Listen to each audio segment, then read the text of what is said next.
I don't really have an opening statement other than the players and coaches had a good break, and we came back and worked out Monday. It was actually a better practice than what we have had traditionally on a Monday after spring break. We were in shorts and helmets. We finally finished up with those, so we're back in full pads, which is good.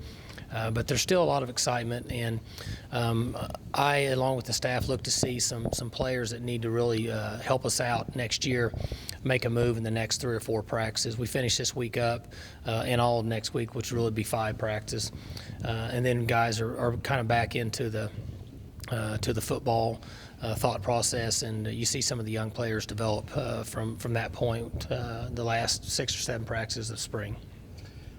It's not uncommon to put a lot of your non-contact practices at the beginning of spring. You've kind of burned most of those. You're hitting most part the rest of the way. In this day and age, how important is it to make sure your football team's a physical football team? Well, we work at it every day as long as we have pads on, and there's certain limitations that we have based on the NCAA's way they want practice set up in the spring, and we certainly follow those. As you know, we don't go to the ground in full scrimmages, so we work hard in our team periods in our other practices of making sure we're in good position and being physical up front.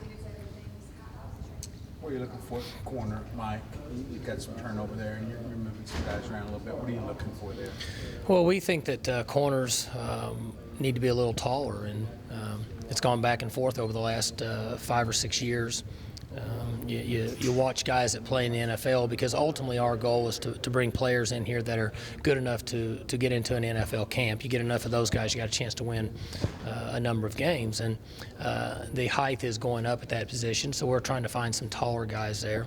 But as you know, ultimately at the end of the day, they have to be productive, and they have to be able to run and play some man coverage. But the reason being is we're seeing receivers that are much taller, and it's just harder to defend when you've got a guy that's maybe 5'10" and he's going against a receiver that's 6'2".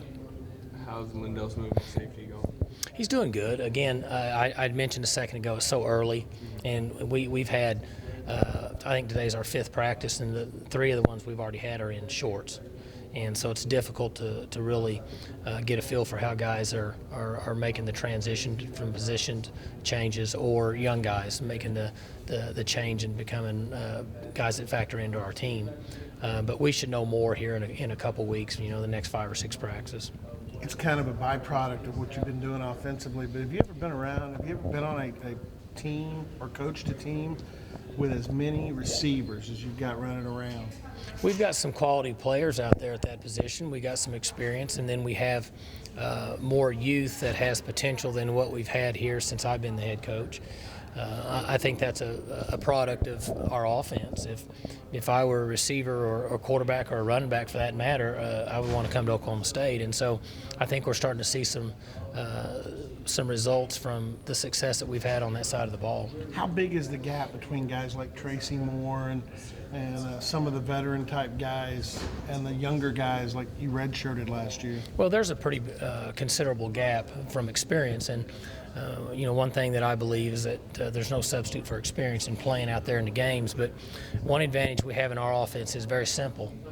There's a philosophy that we have in our passing game concept, our route running concept, based on how the defense plays. And so once they understand those 4 or 5 basic principles of the way a defense can attack you, as a receiver, you know where to be, and you have to be in the right spot in this offense. And so if the young players are willing to put the time in and learn, then they can play in the first game. And we've proven that. We'll play young receivers, and they've had success.